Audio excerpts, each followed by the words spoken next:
Hello there. Welcome to the Transforming Trauma Podcast, a complex trauma podcast from the NARM Training Institute. My name is Sarah Buino, and I'm a psychotherapist in Chicago and currently a NARM student, and I'm so excited to share this podcast with you all. Transforming Trauma is presented by the NARM Institute. The Institute offers NARM practitioner trainings for mental health professionals who are looking for an advanced training in complex post-traumatic stress disorder. The neuroaffective relational model is a cutting-edge, innovative approach for resolving CPTSD, addressing attachment, development, relational, and intergenerational trauma. During this unprecedented time of our world dealing with COVID-19, we are grateful to have come together with so many of you for the recent NARM online community gatherings, and we're looking forward to our next free community gathering on May 14th. These events focus on how we can stay emotionally healthy during this time of isolation and are great opportunities to engage with the NARM material and the NARM community. We've made the replay videos from all these events available on our website so that you can access them even after the events have occurred. We hope that these are useful resources for you during this time. Please go to www.narmtraining.com/events to sign up for the replay videos.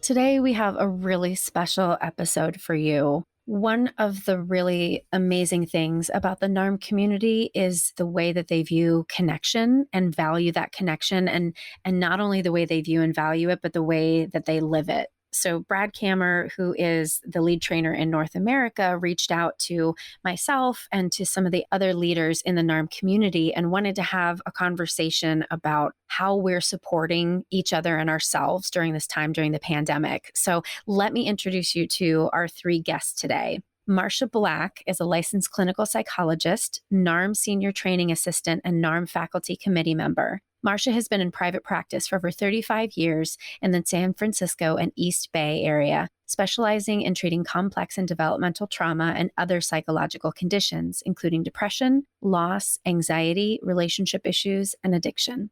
Stefanie Klein is a licensed clinical social worker, somatic experiencing practitioner, NARM master therapist, consultant, and faculty member. She spent 22 years in her Los Angeles private practice, specializing in treating adults with trauma and anxiety disorders. For the past decade, she's had the distinct privilege of being mentored by Dr. Lawrence Heller, founder of the neuroaffective relational model. Stefanie has been honored to assist Dr. Heller in all of the U.S. NARM practitioner trainings. And finally, Brad Kammer, who you've heard from before on this podcast.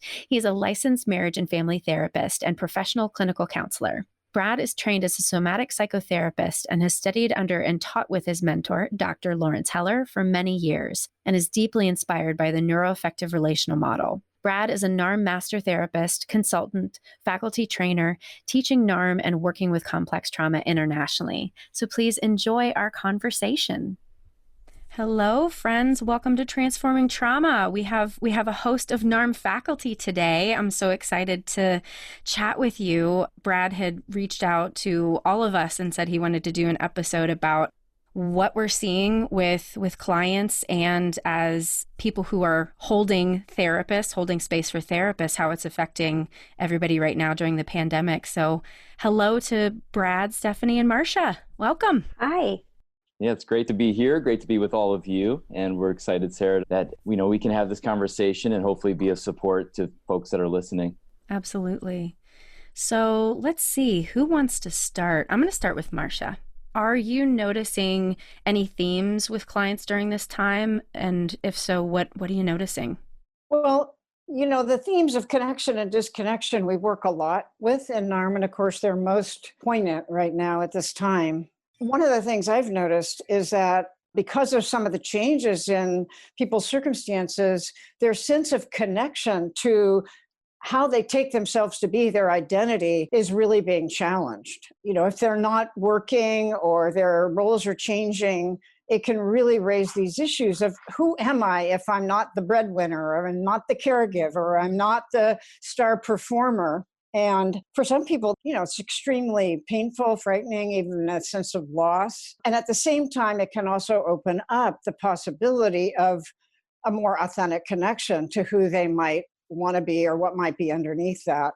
I've seen also the flip side where for some people, it's actually freeing to not have to be in those identifications and to see what might arise for them. It's almost like a relief. And still, from the same place, it gives them an opportunity to rethink and explore in the work who might they want to be going forward, not just now in this time of crisis, but as their life unfolds further beyond it. So that's certainly one thing I've seen a lot of. People's strategies not working in the way they used to, and challenging some of the ways they've come to think of themselves, the way they've got their self-worth, and finding other ways that are meaningful to them as those fall away. Yeah, Stefanie, I saw you nodding along as Marcia was talking. Do you want to add to that? Yeah, I mean, I feel exactly how Marcia feels. There's something very transformational. That was the word that was coming up for me, that I'm seeing. And as we know from working with developmental trauma and post-traumatic growth, transformation is not always very comfortable. So I'm definitely seeing this fluctuation between relief and then discomfort. But the theme that I see developing is a lot of transformation. People really asking themselves that question of what's it going to be like when I come out of here, and what if I don't want it to be the same way? And that's kind of a beautiful thing. The other thing that I'm seeing a lot is how the absence of what everybody calls FOMO, how the absence of yes, of anybody being out there doing anything is setting some conditions for people to relate to themselves in a different way. That's kind of been more of the upside. And I've been seeing a lot of relief, and people can relate to themselves in a more of an I'm okay way, because that's just not in the atmosphere right now. We're all stuck at home. Yeah. Brad, do you have anything to add? I think this is great. I mean, I piggyback off of both Marcia and Stefanie. The two themes I was thinking about before we started our call was about grief, which I think Marcia touched on, and also as part of the transformation process that Stefanie was talking about, is that there is loss. I mean, our life will never be the same as what it was before, and there's both positive and negative of that. And we have this kind of real challenge or opportunity right now to realize what are the pieces that are important to us that we want to try to maintain or create moving forward, and what are some of the pieces that actually were in our way and causing kind of unnecessary distress for us in the past. So I just think about that a lot, of how people are getting this opportunity to really slow down and look at themselves in a way that is very challenging. Because, like I said, these losses are huge for people, and it brings up not just present day grief, but it triggers all this kind of past loss that a lot of us haven't fully processed. And then the other thing I've really noticed is just like the appreciation that people have of these small little connections. Like right now, I mean, I'm with two of my, old dear friends, and Sarah, getting to know you in a deeper way. And it's just these moments of connection that we often take for granted have been really special. And, I love hearing these stories or seeing these stories online about these connections between someone and their postman, or someone in the grocery clerk or something. These are these moments of connection that we often take for granted. And, I know the media tends to focus on all the moments of conflict, but there's so many moments happening that I think is different, and it brings me back to experiences I've had working in environments where there was environmental catastrophe or the war situations. And, we are going through that, and it does open up this possibility of reconnecting in new ways. And I find that really exciting to be part of. And that leads to the next question, essentially, of how are you caring for yourselves while you're also holding distress for your clients and other people that you might be caring for? Well, I'm getting a COVID puppy today. What? Jealous? I have been trying so hard, but I digress. I'm so excited. I've been trying for a long time too. Oh, wow. But, it kind of makes me think about what Brad was talking about, the whole globe is grieving and we're all dealing with loss. And in NARM, we look at grief as a state that connects us to our heart. Primary grief is a heartful state. And I'm definitely finding, and I think part of the reason people are so thirsty for puppies right now is because our hearts are really holding a lot and wanting to open to and love. I mean, because we're grieving. It makes perfect sense to me. I'm also personally finding, this is kind of not answering your question, but it's a little tangential. I'm finding that my felt senses are more available to me. And maybe that's one of the ways that I'm adapting and caring for myself in a different way, is that I'm noticing, like Brad was talking about, these little moments of connection. I'm noticing more tenderness. I'm literally noticing roses and commenting on them when I walk. It's like there's something becoming available to me in a very organic way. So I'm not really efforting to care for myself in an enormously different way, other than being very gentle and kind to myself, not putting pressure on myself to like write a novel because we're in quarantine. But I am noticing organically what shows up that is more available to me. And, in NARM, we do a lot of noticing and not a lot of efforting or willing to get someplace. And I think that I'm dropping deeper into myself as a way of taking care of myself. That's interesting. What that's bringing to mind for me is I'm noticing both for myself and for clients and my staff is the ways that we've taken care of ourselves seem to be deepening, and the ways that we harm ourselves seem to be deepening in some ways. Well, yeah, it can go both ways. I mean, people are drinking more, people are needing to get away from themselves, people are having very intense couples dynamics, stuck 24/7 with each other. There's acting out going on and acting in for sure. Yeah, I was thinking about like specifically being a therapist. It's really interesting, this whole idea that, of course, we talk a lot about in NARM of not putting so much pressure on ourselves, not efforting in the way that is we're so identified with, both as individuals and as society. But there is absolutely nothing that I can do to solve these huge issues. And there's something about surrender. I know these kind of words can start to sound a little spiritual or something, but there is something about, when you're someone like myself that, is used to putting a lot of pressure on yourself, and you're faced with something that you absolutely cannot do anything about, then there is a way that, you're invited to really just let go of it. And so when clients want you to kind of join with them to try to solve these issues or figure things out or fix things, it's like that isn't even an option right now. The option available to us is how do we stay as connected to ourselves as possible while we're going through this. And I said this on I can't remember if it was a webinar we did or another podcast I did, but I'm not I don't like to fly that much. I get nervous, when I fly a lot.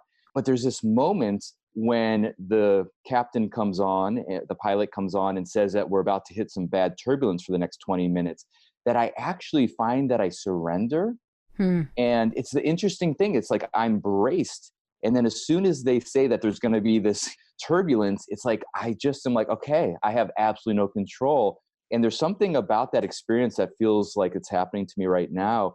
And I think it actually allows me to create a lot more space for my clients as well, not just for myself, but for my clients. I can really just show up more about how do we stay connected to ourselves through this time of turbulence. I was thinking about this question in relationship to my actual experience with my clients. And one of the things that came up for me early on was, I have my own boundaries around my exposure to news. So I'm sitting with my clients who, especially the first couple of weeks, I didn't have control over what they chose to share with me of the news that they were consuming.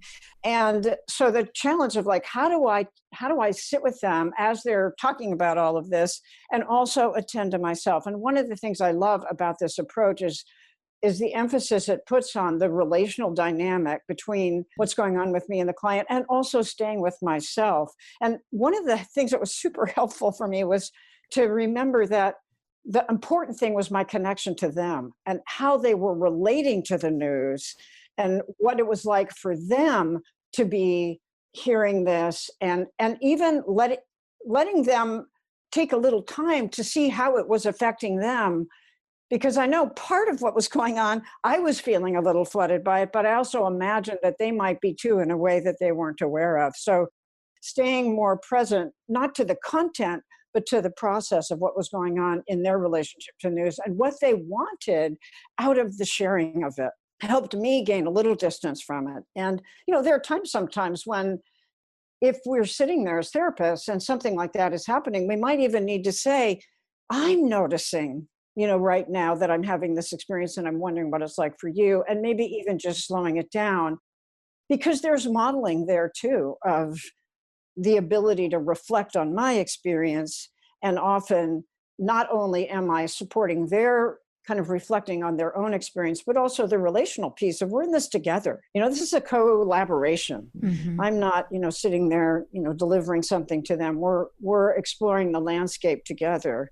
And so staying with my own experience and being able to bring it in when it was relevant really helped me with that, because otherwise I would have been on overload that first week with all that people were talking about. And that just reminded me of a theme that my staff have been really complaining to me about, really. And I'm curious from a NARM perspective how you all would hold this. And I have found too, for some of my clients, the resistance to doing what we would call the work and wanting to spend more time venting or just chit-chatting, essentially, and I'm curious from a NARM perspective how we might hold that, because we want to recognize what the client wants for themselves. And if they're expressing a desire to kind of stay on a surface level, that's information communicated. Brad, do you want to comment on that? Yeah, I mean, I'm not sure so much from a NARM perspective, but from me as a therapist perspective, it's like what the client wants to use their time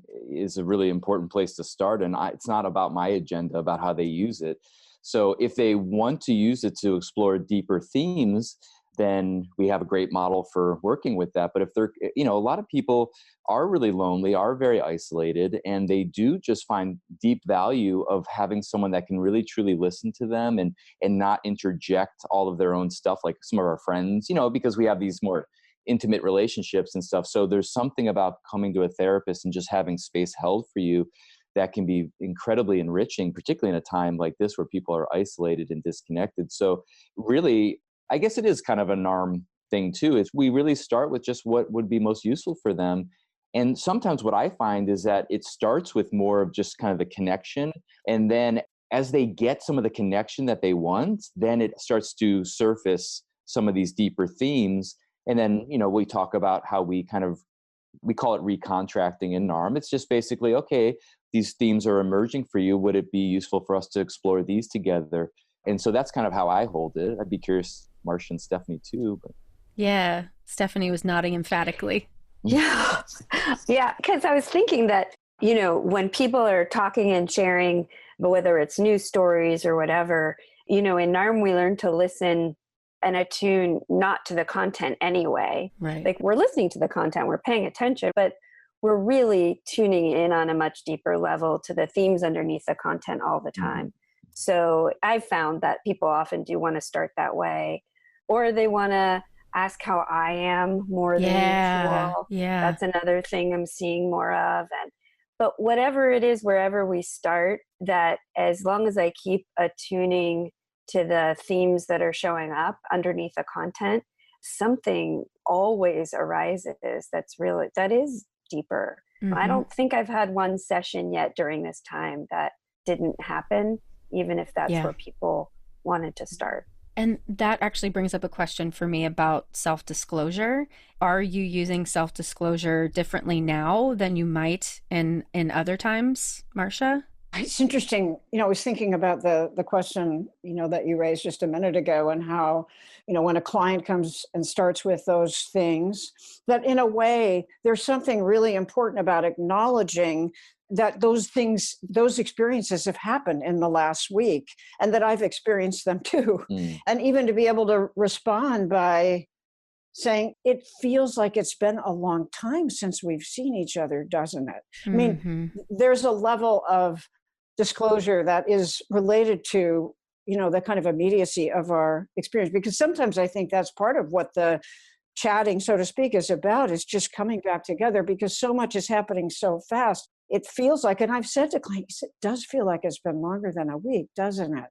What's that like to be here after all those things have happened? And I'm really noticing it too, and wanting to fill in the connection. So indeed, that's certainly a part of how I might respond to that in the beginning, and then to look at how it is to be together during this time, and ways in which maybe I feel touched by things that they're sharing or that are meaningful to me. Or as I said before, sometimes even being able to acknowledge that, sometimes it's a lot even to process from my side as I'm sitting with them and trying to help them hold it. So certainly on that level, it's really been a kind of a poignant time in that way. And there's a lot of kind of tender interactions where I feel like my own heart is really open in the interaction, maybe even more than it usually is. I think Marcia brought this up in another one of our community get-togethers, that there is like a different kind of intimacy that's happening right now because we're in each other's homes on Zoom. Like my clients are in my bedroom. My desk is my bed. And although I try to not show anything, I'm also in their bedrooms and their kids are running in and out. And Marcia, you brought this up and I thought it was such a great point that there's a kind of a sweetness and an intimacy, and you can kind of resist that, or you can kind of just, like Brad was saying before, surrender the fact that it is different. And the model we use in healing developmental trauma is one that's about being present and being connected to ourselves. And so I think it's so important to be able to be organic in following that difference. I've never been somebody, even prior to learning NARM, that was really super intensely boundaried, like old school boundaried, that would not answer a question. But I think there's an uptick in my availability with that. We're in this together. We're experiencing the same thing. And there's no reason to act otherwise. Yeah. And I would add that, when a client asks, how are you in this context?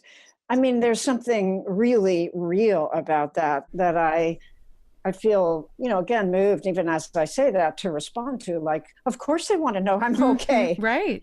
Because a lot of people aren't. And so to kind of hold that too and be able to respond to that in an authentic way feels really meaningful to me. I just love the question. I love listening to these answers because I think, the three of us, and I think, Sarah, you're probably really similar to this too, but the three of us are really authentic in how we show up with our clients. And I think that's why we've gravitated to this model, because the model is not steps and protocols. It's really about how we hold space, like Stefanie said, how we show up in our own hearts. And whether we disclose personal information or not, that's kind of secondary. But primary is that they feel that we're fully human and that we're fully with them, or as much as we can be with them. And I haven't noticed any difference in myself and how I actually am in terms of disclosure. But I do, like I was saying before, and I think Marcia just said really nicely before too, I do feel like the quality of connection is different. And there's less taking for granted. Oh, I'll see you next week, And it's like, well, there's something really precious because our client might not talk to someone for the next week. And then they come back and reconnect with us. And it's like these moments of connection are so precious. So I never have been someone, like Stefanie was saying, that is not authentic in my therapy. And I actually don't so much like that or appreciate that. And, there's always boundaries around that, of course. But I mean, even here, just our clients could be listening to our podcast and, hearing about Stefanie's working on her bed and her puppy. I'm afraid of flying, Marcia's, just worked out. I mean, we're all just showing up. And I think that's part of not putting so much pressure on ourselves, that even the helpers, the people that are guiding them, we are also humans with our own challenges from our own developmental issues, and that we can be good at what we do because of it, because we actually are taking a look at it. And it's one of the things I just wanted to point out for myself is like what's helping me kind of get through this time to be a therapist is that I have learned to continue to practice not using my strategies as much to run away from myself. And the more I stay connected to myself, and then I can track when I'm using strategies, the more that helps me to stay present. Well, that's what every client is doing and struggling with right now. So I can relate to it. I can totally relate to the client that's downing too much whiskey at night because, they're alone and don't want to feel those feelings. Like I can relate to all of the different strategies people are using. And I think that's the disclosure, so to speak, that allows us, like Marcia said, to really connect on a relational model, relational way. Yeah. And I'm just thinking of therapists who are going to listen to this and how comforted they're going to be in hearing you all be so authentic and honest. And so that sort of leads into the next question. Since you do all provide support for therapists who are training in NARM, how are you supporting them in working with their clients' increased level of distress right now? I mean, I think probably the most useful thing that I have offered to the students that I work with or therapists I consult with really is this piece about staying connected to themselves in the work and to tracking their own experience with their clients and to be able to attend to that even as they're attending to their clients. I mean, in NARM, one of the things we look at is, in our own experience, there may be a reflection of or a resonance with our clients, or it may be something that's coming up for us uniquely that we want to bookmark and set aside.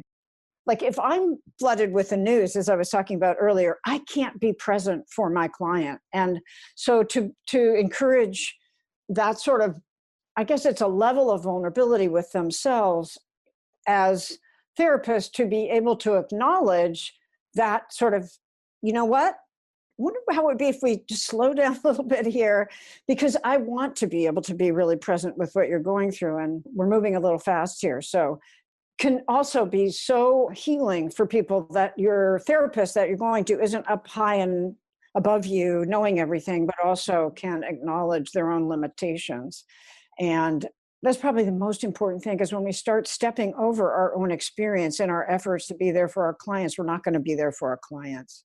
So whether it's in the moment or whether it's, to get consultation later to process some aspect of what came up in the session that might be their own personal fear or, sensitivity, that's just critical to the work in my experience. And I do the same, talk about my cases to my colleagues. Yeah. It's one thing that can't be taken away from us is our passion for our work.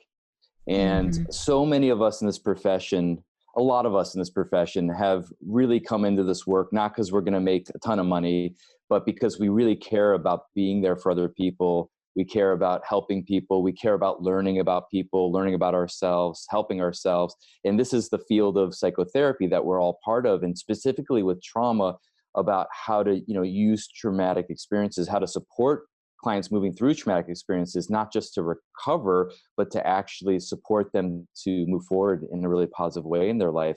And so I just think that it's a distraction, I guess you would call it, but it's like a part of our craft that in this time we can slow down and really focus on what we love. And so I'm so grateful that I'm in this profession where I get to work with all these people that are really excited about learning about working with trauma.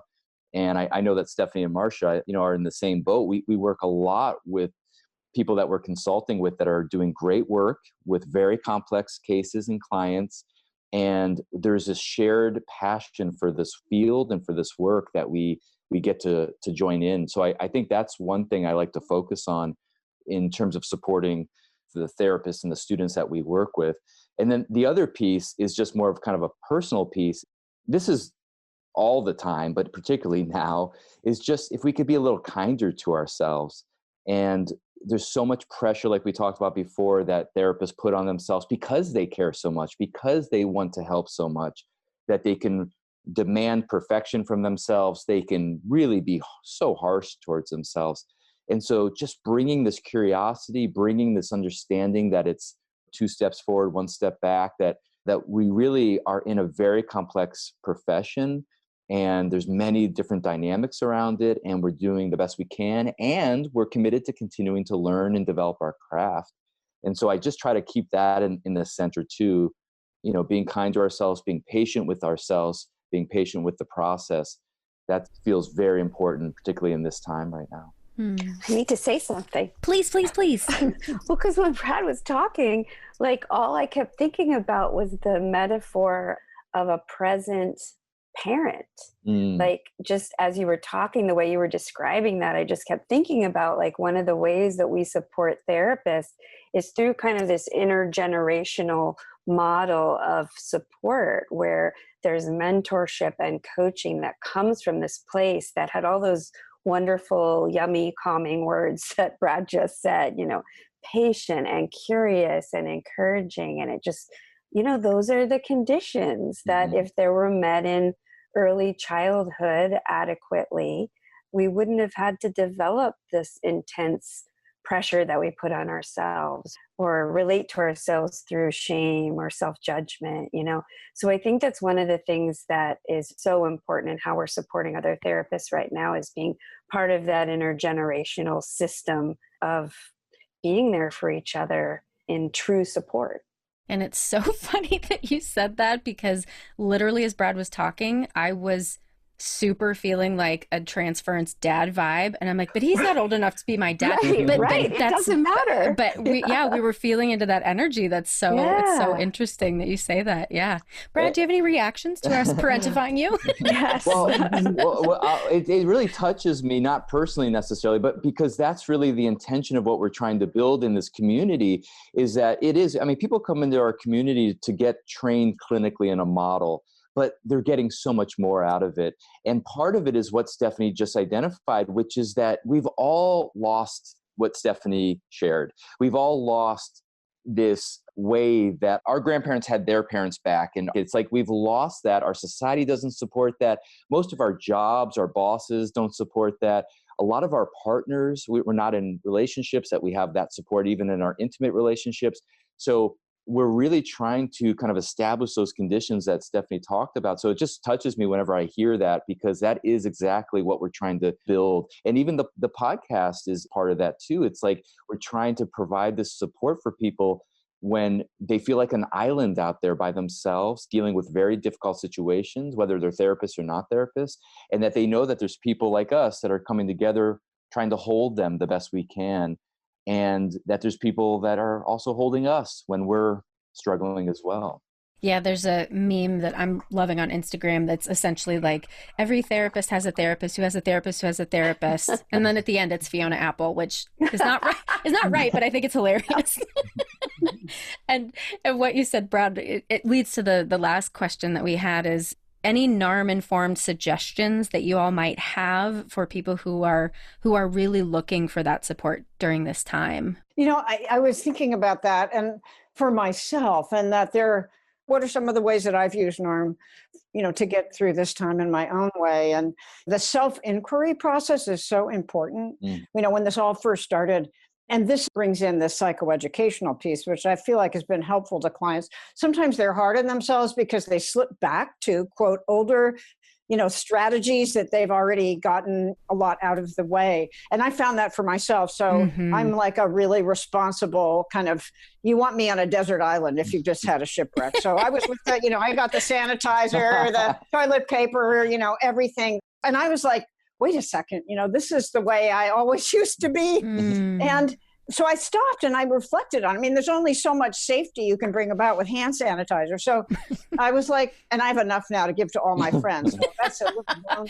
But then I thought, what's up with that? I'm trying to manage these deeper internal feelings that are related to somehow feeling safe. And as I sort of slowed down with all of that, then I could drop into, oh, right. I feel afraid. I feel a need for connection.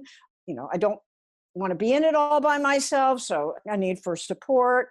And once I was able to drop into that, I realized the true safety doesn't come from the hand sanitizer and the toilet paper. It really comes from being able to listen to yourself deeply. What is it that's arising? In NARM, we talk about feelings as being a communication to the self. And so for me to be able to listen to what I was experiencing, go, oh, that's helping me know what I need. And then to be able to feel more of a sense of kind of the interconnection of the people around me in my life. And even to allow people to go to the grocery store for me and things like that, which normally I would be the one doing that. And I need to be able to let other people do that. So it's interesting, the self-inquiry, the being able to feel the feelings underneath that the strategy was protecting, and then being able to listen to them and see, what are they telling me about what I need? And then to be able to feel the shift of the expansiveness and the more heart connection that I felt to myself, actually, with some sort of self-compassion around that old strategy that came into play, and then